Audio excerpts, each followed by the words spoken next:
মেয়েটাকে যত খারাপ ভেবেছিলাম আসলে তত খারাপও না। চোখেরই আলো। শায়নি, আমি তোমার সঙ্গে কিছু কথা বলতে চাই। কে তুমি? আমার ফিউচার ওয়াইফের সাথে তোমার কি কথা থাকতে পারে? হাঁটো, আজ তোমরা শুধু আমার সাথে আসো। এই হচ্ছে সেই অপরাধী যার ফোনে আসল অপরাধী তার ছবিটা পাঠিয়েছিল। বাধায় বলে কান টানলে মাথা আসে। কান যখন আমরা পেয়ে গেছি এবার মাথাকে আমরা বের করে ফেলবো। তাহলে আর দেরি কিসের? ওকে ঠেঙিয়ে লাল করে দাও। তাই নাকি স্যার? এই সেই আসল অপরাধীর বন্ধু? তাহলে তো এই বদমাইশকে 3rd ডিগ্রি দিলেই সব কথা বেরিয়ে চলে আসবে। দেখেন আমি কিভাবে কথা বের করছি। বল তোর বন্ধুর নাম কি? কে তোকে ছবি পাঠিয়েছিল বল। ভাই আর মারিসনি, এক্ষুনি মুখ দিয়ে সব সত্যি কথা বেরিয়ে যাবে। ঠিক আছে আর মারছিনি, যত যাই হই যাক আমার নাম করিসনি ভাই। বল তো ওই ছবি কে পাঠিয়েছিল? স্যার আমাকে কেউ কোনোদিন কোনো ছবি পাঠায়নি। শোন, নাটক করবি না, বল কে তো ওই ছবিটা পাঠিয়েছিল? স্যার এই ছবিটা আমার ফোনে এসেছিল ঠিকই, কিন্তু আমি ওকে চিনি না। আই চিনিস না মানে? বল সালা, নাহলে তাকে মেরে শেষ করে দেবো। ভাই তোর জান চলে গেলে ভিক্ষি করে খাবি, তাও আমার নাম বলিসনি ভাই। এই শালা জান চলে গেল ভিক্ষা করে খাবো কি করি? ভাই তুই আরেকটু সহ্য কর, আমি তোকে এখান থেকে বের করার ব্যবস্থা করছি। ভাই তাড়াতাড়ি বের করার ব্যবস্থা কর, এই হারকেল বডিতে এত মারান আমি সহ্য করতে পারছি না। স্যার আমার মনে বলছে এই আসল অপরাধী না, যে ওকে ছবিটা পাঠিয়েছিল তাকেও নাও চিনতে পারে। আপনি বরং যে মোবাইলটা থেকে ছবিটা এসেছিল সেই মোবাইলটা উদ্ধার করার ব্যবস্থা করুন, তাহলেই আমরা আসল অপরাধীকে ধরতে পারবো। এক্স্যাক্টলি, তুমি ঠিকই বলেছো। ও কনস্টেবল, ওকে ছেড়ে দাও। তবে শোন, আজকের মতন তোকে ছেড়ে দিলাম, তবে যতদিন এই ইনভেস্টিগেশন চলছে তুই কিন্তু সহজ ছেড়ে পালানোর চেষ্টা করবি না, আর প্রতিদিন এসে থানায় হাজিরা দিয়ে যাবি। তোর এই নাম্বারটা আমি ট্র্যাক করে রেখেছি, তুই মঙ্গল গ্রহ হতে পালিয়ে গেলেও তোকে আমরা সেইখান থেকে ধরে নিয়ে চলে আসবো। তুই যত দূরে পালাই না কেন আমাদের হাত থেকে বাঁচতে পারবি না। খুব তাড়াতাড়ি তোকে আর তোর বন্ধুকে আমরা তুলবো। দেখুন ইন্সপেক্টর, যা করবেন তাড়াতাড়ি করুন, না হলে কিন্তু আমি কমিশনারকে জানাতে বাধ্য হব। না স্যার, ওই সবের কোনো দরকার নাই। আমি 2 দিনের মধ্যে ওই মোবাইল উদ্ধার করি আসল কালপিটকে আপনার কাছে নিয়ে এসে হাজির করছি। ঠিক আছে ইন্সপেক্টর সাহেব, এখন আমি আসি। চল মা শায়নি।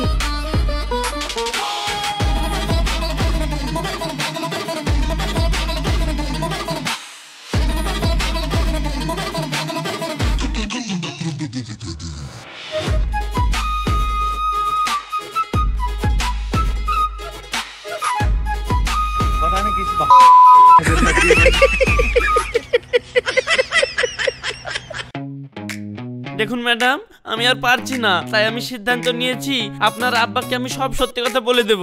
কি বলবে তুমি? সবকিছু, একদম প্রথম থেকে আমাদের মধ্যে যা কিছু হয়েছিল সবকিছু আপনার আব্বাকে বলে দেব।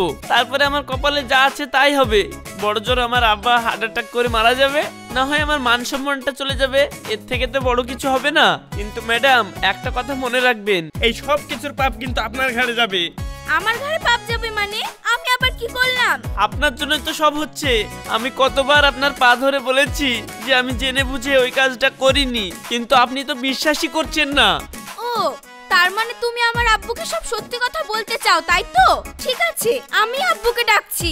আব্বু, ও আব্বু, একটু উপরে এসো তো। কি হয়েছে রে মা? দাঁড়া আসছি। না ম্যাডাম না, কিছু বলেন না প্লিজ, আমার ভুল হয়ে গেছে, এবারকার মতন মাফ করে দেন। কিছু বলছি না আব্বু, থাক, তোমাকে আর কষ্ট করে উপরে আসতে হবে না। ঠিক আছে মা। কি ব্যাপার, এতক্ষণ খুব ফটর ফটর করছিলে, এখন সব হাওয়া বেরিয়ে গেল তো? হাওয়া কেন বেরোবে? ও, তাহলে আমার আব্বুকে ডাকছি। না না না ম্যাডাম না, আপনার পা ধরছি, আর আপনার আব্বাকে ডাকতে হবে না। ঠিক আছে ঠিক আছে, যাও গাড়ি বের করো, আমি একটু ঘুরতে যাব।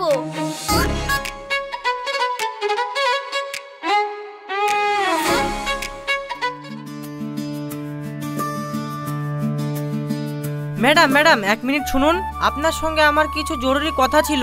আপনাকে তো ঠিক চিনলাম না। ম্যাডাম, আপনি আমাকে চিনবেন না, আমি রাশিদের ছোটবেলাকার বন্ধু। ম্যাডাম, আমি জানি আপনি রাশিদকে ভুল বুঝেছেন, আর তার জন্য আমি আসলে দায়ী। আপনি দায়ী মানে? এসব আপনি কি বলছেন?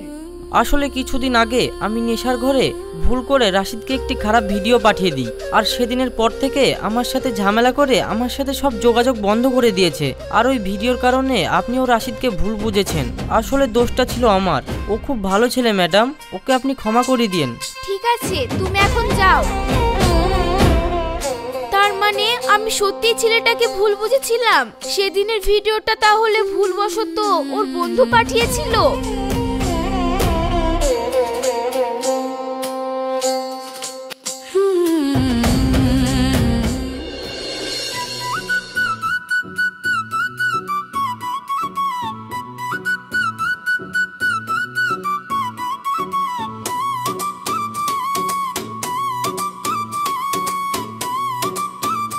ছেলেটাকে যত খারাপ ভেবেছিলাম আসলে তত খারাপও না।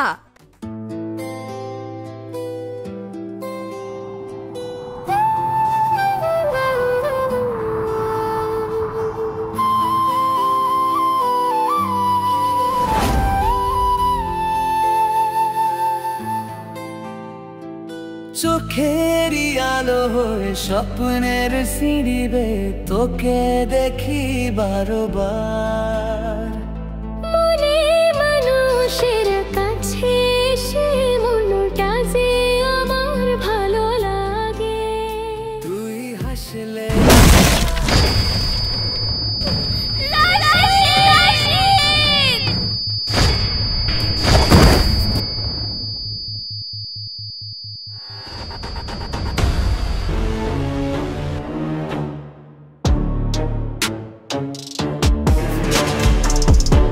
সেদিন তো তোকে তোর বডিগার্ড বাঁচিয়েছিল, কিন্তু আজ তোকে কে বাঁচাবে? তোর বডিগার্ড তো এখন ধুলোয় লুটিয়ে গেছে রে। ছেড়ে দে বলছি শয়তান। আমার আব্বু এই এলাকার এমএলএ। আমার আব্বু যদি জানতে পারে তুই আমার গায়ে হাত দিয়েছিস তাহলে তোকে জ্যান্ত মাটিতে পুঁতে দেবে। তোর আব্বা এমএলএ হতে পারে, কিন্তু তুইও জানিস না আমি কে। আমি হলাম এলাকার বেতাজ বাদশা, হাত কাটা বাক্কারের একমাত্র ছেলে, যার সামনে গেলে তোর আব্বার মতো এমএলএদের পা থরথর করে কাঁপে। সেই আলমগীরের গায়ে তোর ওই বডিগার্ড হাত দিয়েছিল, হিসাব আমি মিটিয়ে দিলাম। এবার শুধু তোর সাথে আমার হিসাবটা বাকি।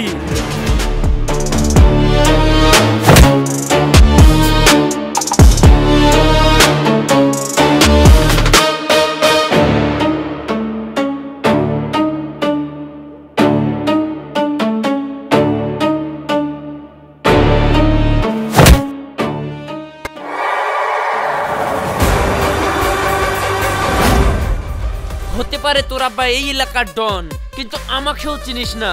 আমিও হচ্ছি ম্যাডামের বডিগার্ড রাশিদ, তোর বাপেরও জম।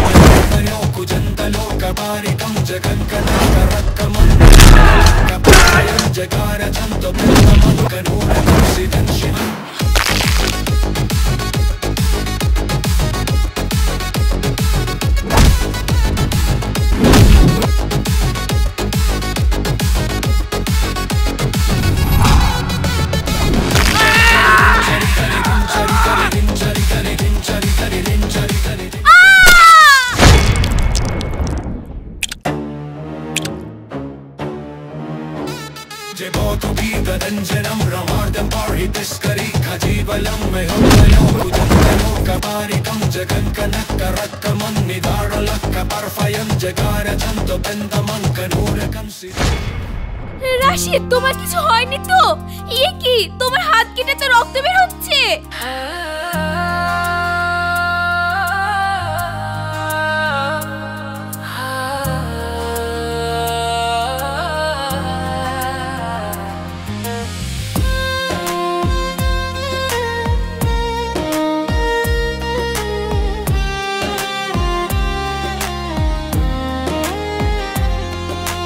ভালোবাসা বলা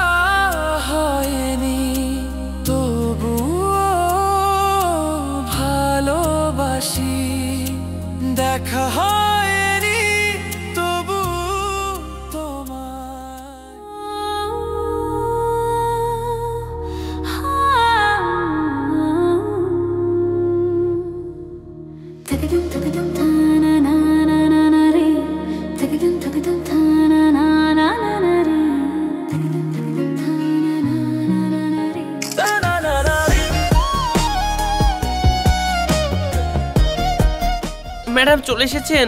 আসলে গাড়িতে বসে থাকতে থাকতে কখন চোখ টেটে এসেছিল বুঝতে পারিনি। ঠিক আছে কোনো ব্যাপার না। চলেন চলেন। ঠিক আছে চলো।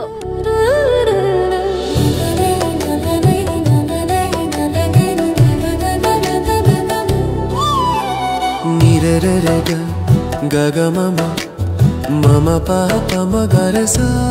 কি ব্যাপার ম্যাডাম, আপনাকে আজকে অনেক খুশি খুশি লাগছে?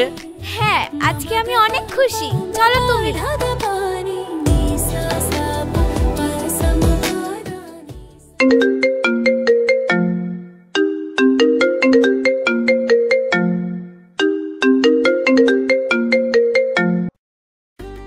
হ্যালো। হ্যালো, আমি সায়নী বলছি। ম্যাডাম এত রাতে ফোন করেছেন, কোনো প্রবলেম হয়েছে নাকি? কেন, প্রবলেম ছাড়া কি আমি এমনি ফোন করতে পারি না? না না ম্যাডাম, সেরকম কোনো ব্যাপার না, আপনি বলেন কি হয়েছে। শোনো, আমি অনেক ভেবে দেখলাম যা হয়েছে তাতে তোমার কোনো দোষ ছিল না, তাই আমি তোমাকে মন থেকে ক্ষমা করে দিলাম। আজ থেকে আর তোমাকে কোনো চিন্তা করতে হবে না। আমি তোমার সম্পর্কে আমার আব্বুকে কোনোদিনও কোনো কিছু বলবো না, আর আব্বু যেন ওই কেসটা তুলে নেয় সেই ব্যবস্থাও আমি করে দেব। ম্যাডাম, শুধু এই কথা বলার জন্য আপনি এত রাতে ফোন করেছেন? কেন, এত রাতে ফোন করলাম বলে বিরক্ত হচ্ছ নাকি? না না ম্যাডাম, আমার কোনো সমস্যা নেই, আপনি বলুন। আর হ্যাঁ, কাল থেকে তুমি যদি ভাবো এই বডিগার্ডের চাকরিটা তুমি করবে না, তাহলে তুমি ছেড়ে দিতে পারো। আমি আব্বুকে ঠিক ম্যানেজ করে নেব। এবার তো তুমি খুশি? হ্যাঁ ম্যাডাম, আমি খুব খুশি। বডিগার্ডের চাকরিটা ছেড়ে দিতে বললাম আর ও খুশি হয়ে গেল। তাহলে রাশিদ কি আমাকে ভালোবাসে না? আমি কি ওকে শুধু ভালোবাসি? ঠিক আছে, আমি এখন রাখছি, আমার আর ভালো লাগছে না। যা, ম্যাডাম হুট করে ফোনটা রেখে দিল। তো আমার তো ম্যাডামের সঙ্গে কথা বলতে ইচ্ছা করছিল। কি করি, কিভাবে যে আমার মনের কথাটা ম্যাডামকে বলবো।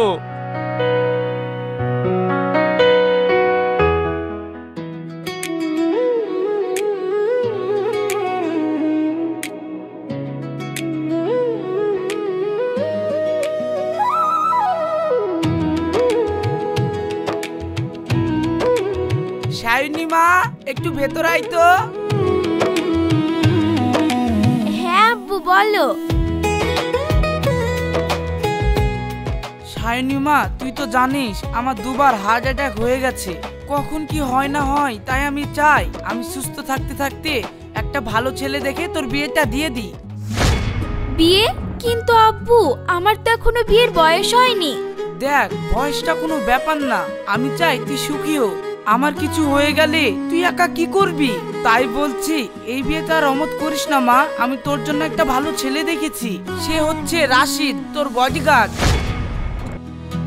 কিন্তু আব্বু, রাশিদ তো একটা সামান্য বডিগার্ড। দেখ মা, আমি সবই জানতে পেরেছি। রাশিদ আমাদের বাড়িতে বডিগার্ড সেজে এসেছে। ও আসলে বর্ধমানের এমপি গ্যাসউদ্দিন বাবুর একমাত্র ছেলে। আমি ওর আব্বার সাথে কথা বলেছি, উনিও এই বিয়েতে রাজি। কিন্তু রাশিদেরও তো মতামত জানার দরকার আছে। মা, আমি হলাম রাশিদের আব্বু, আর আমি জানি রাশিদও তোমাকে ভালোবাসে। তাই তোমার আব্বু আর আমি তোমাদের বিয়েটা ঠিক করে দিয়েছি, শুধু তোমার মতটাই বাকি। ঠিক আছে আব্বু, তোমরা যখন বিয়ে ঠিক করে ফেলেছো, তাহলে আমার আর এই বিয়েতে অমত নেই। মাশাআল্লাহ, ঠিক আছে মা, তাহলে আমরা বিয়ের ব্যবস্থা করছি। ঠিক আছে, তাহলে আমি একটু আসি।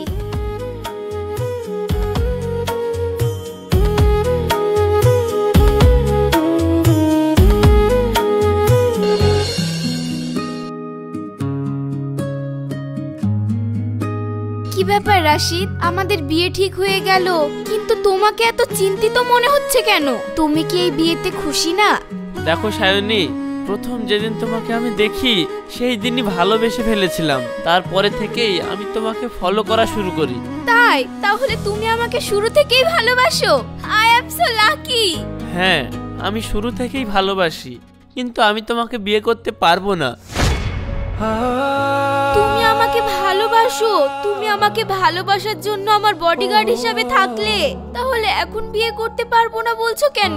আমি তোমাকে ভালোবেসে বিয়ে করতে চেয়েছিলাম, আমাদের পরিবারের পছন্দের জন্য বিয়ে করতে চাইনি। জানো সায়নী, আজকে আমার অনেক দুঃখ লাগছে। তার কারণ শত চেষ্টা করেও আমি তোমার ভালোবাসার মানুষ হতে পারলাম না। আমি শুধু তোমার পরিবারের চয়েস হয়ে গেলাম। ভেবে দেখো, যদি আমাদের বিয়েটা হয়েও যায় তাহলে সেটা দুটো মনের মিলন হবে না, হবে শুধু দুটো পরিবারের ইচ্ছের জয়। আমি তোমার বিয়ের সামগ্রিক হতে চাই না, আমি তোমার ভালোবাসার মানুষ হতে চেয়েছিলাম। সেটাই যখন হতে পারলাম না, ভালো থেকো তুমি।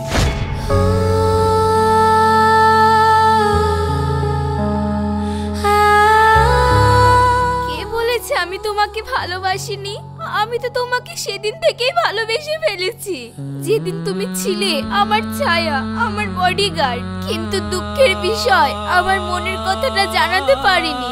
আর তুমিও যখন আমার এত কাছে থেকেও আমার ভালোবাসার কথাটা বুঝতে পারলে না, তখন আমি তোমাকে কোনোদিনও আর জ্বালাবো না।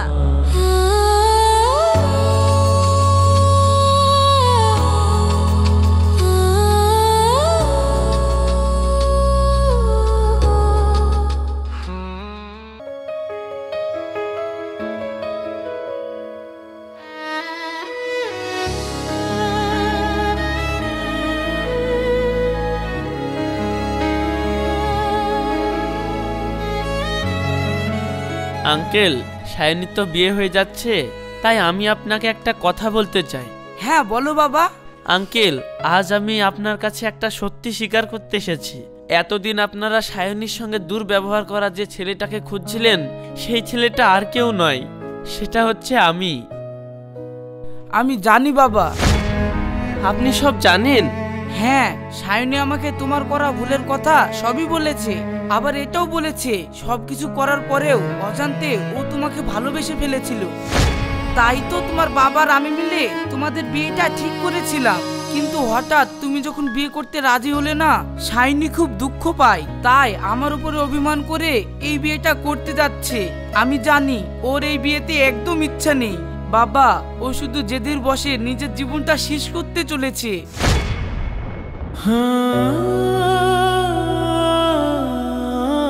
সায়নী কোথায় আঙ্কেল? সায়নী কোথায় আঙ্কেল? কোথায় ও? আমি ওর সঙ্গে কথা বলতে চাই।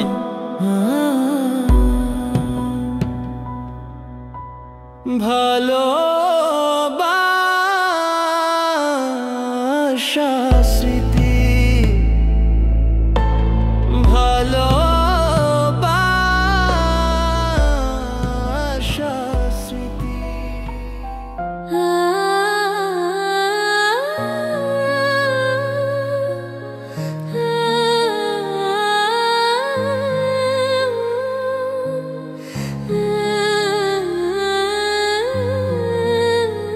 সায়নী, আমি তোমার সঙ্গে কিছু কথা বলতে চাই। কে তুমি? আমার ফিউচার ওয়াইফের সাথে তোমার কি কথা থাকতে পারে? I don't allow. এগুলো আমি একদমই বরদাস্ত করব না। কে গো সায়নী? এই ছেলেটা কে? ওহো, ও আমার আগের বন্ধু। বন্ধু বন্ধু বন্ধু? আই হেট বন্ধু। যত ভালো ভালো কাজই বন্ধুরাই নষ্ট করে। বন্ধুদের সাথে বেশি কথা বলা যাবে না। আগে বিয়েটা হোক, তারপরে যা বলার বলবা। এই বন্ধুকে দেখে আমার একটু সন্দেহ সন্দেহ ঠেকছে। ভাই, আমার চেহারাটা এরকম হতে পারে, কিন্তু আমি খারাপ না। 1 মিনিট একটু কথা বলবো ভাই? ঠিক আছে, আজ আমার এনগেজমেন্ট, তাই আমি একটু অ্যালাউ করছি। যাও সায়নী, 2 মিনিটের বেশি যেন না হয়। কথাটা সেরে অমনি চলে এসো। তবে শুনো, যা কথা বলার আজকেই সেরে নাও। বিয়ের পর কিন্তু আমি কোনো ছেলের সাথে কথা বলা অ্যালাউ করব না।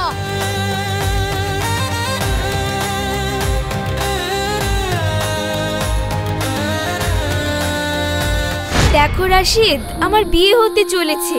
তোমার কাছ থেকে নতুন কিছু শোনার বা তোমাকে নতুন করে কিছু বলার আমার আর কিছুই নেই। সায়নী, আমি তোমাকে ভালোবাসি, বিয়ে করতে চাই। অনেক দেরি হয়ে গেছে রাশিদ, আজ আমার এনগেজমেন্ট, আর কয়েকদিন পরে আমি অন্যের হতে চলেছি। আমার আব্বু আমাদের এই সম্পর্কটা আর মেনে নেবে না। আরে, তোমার আব্বুকে রাজি করার দায়িত্ব আমার। তুমি শুধু একবার বলো যে তুমি আমাকে বিয়ে করবে। আমি তোমাকে বিয়ে করতে পারবো না। জানো, তুমি বিয়েতে রাজি না হওয়াতে আমার ততটা খারাপ লাগেনি যতটা লেগেছে যখন তুমি বলেছিলে যে আমি তোমাকে ভালো না বেসে আমার পরিবারের কথাতে তোমাকে বিয়ে করছি। তখন আমার সবচাইতে বেশি কষ্ট হয়েছিল। তুমি কি করে ভাবলে যে আমি তোমাকে ভালোবাসি না? তুমি এত বড় লোকের ছেলে হয়েও সামান্য আমার বডিগার্ডের চাকরিটা করছো। তাকে ভালো না বেশে থাকা যায়? ছোট্ট একটা ভুলের জন্য এত অপমান, এত অত্যাচার সব মুখ বুজে সহ্য করেছে। একটা মেয়ে তার জীবনে একটা এমনই ছেলে চায়। আমি তোমাকে সত্যি ভালোবেসে ফেলেছিলাম রাশিদ। অপেক্ষা করেছিলাম কবে তুমি নিজের মুখে বলবে, সায়নী আই লাভ ইউ, আমি তোমাকে ভালোবাসি। উপরবেলার কি খেলা দেখো, আজ আমার অন্য জায়গায় বিয়ে হয়ে যাচ্ছে। কে বলেছে কিছু করার নেই? দরকার হয় আমি তোমার আব্বুর পা ধরে ক্ষমা চেয়ে নেব, তাও তোমাকে আমি হারাতে পারবো না সায়নী। আই লাভ ইউ, আমি তোমাকে অনেক ভালোবাসি, আমি শুধু তোমাকেই চাই। আমি এখন কিছু করতে পারবো না রাশিদ, যা করার আমার আব্বু করবে। ঠিক আছে, তাহলে আমি তোমার আব্বুকে রাজি করাচ্ছি।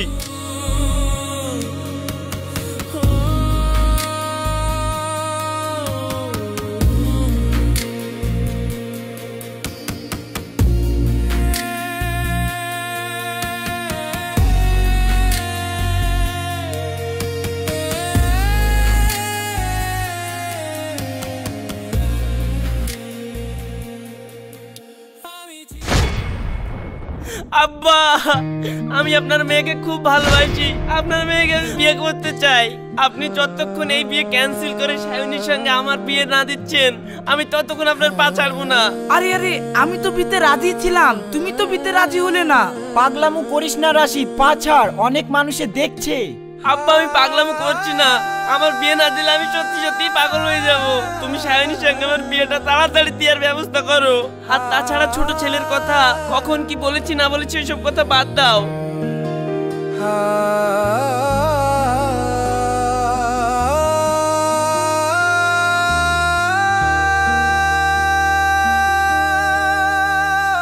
কিরে মা, তুই কি এই বিয়েতে রাজি? না, আমি এই বিয়েতে রাজি না। তুমি যদি আমার সঙ্গে বিয়ে করতে রাজি না হও, তাহলে কিন্তু তোমার পাও ছাড়বো না। ঠিক আছে ঠিক আছে বাপ, আমি তোমার বিয়ের দায়িত্ব নিচ্ছি, তুমি এবার পা ছাড়ো, মানুষ দেখছি। আমার প্রাণটা জেনে আমি জানতাম তুমি আমার মেয়েকে আমার চেয়ে তো বেশি ভালোবাসো, তাই আমি এই বিয়েতে রাজি। চলো, আমি তোমাদের বিয়ে দিয়ে দিচ্ছি। খুব ভালো, খুব ভালো। তাহলে আমার কি হবে? আমি যে এত সুন্দর পোশাক পরে আসলাম, তার কি হবে? এই জন্য বলেছিলাম বন্ধুর বন্ধু গলা কাটে। বিয়ের দিন আমার বিয়ে ভেঙে গেল, তাহলে আমার কি হবে? দেখ ভাই, আমার আর সায়নীর মধ্যে তুই আর কাটা হয়ে দাঁড়াস না। দরকার পড়লে আমি তোর জন্য হাজার হাজার মেয়ে খুঁজে দেবো, ওর মধ্যে তুই একজনকে বিয়ে করে নিস ভাই। আর তুই যে হ্যান্ডসাম, তোকে যে কোনো মেয়েতেই বিয়ে করে নেবে। আর আমার অবস্থা দেখ, সায়নী ছাড়া আমার জীবনে কেউ নাই। তা অবশ্য ঠিক। যা, তুই যখন এত করে বলছিস, সায়নীকে ছেড়ে দিলাম। তবে হ্যাঁ, আমার বিয়ের দায়িত্ব কিন্তু তোকেই নিতে হবে। ঠিক আছে, যা, তোর বিয়ের সব দায়িত্ব আমার। ঠিক আছে ঠিক আছে, তাহলে আমার আর বিয়েতে কোনো আমত নাই, আপনারা বিয়ের ব্যবস্থা করেন।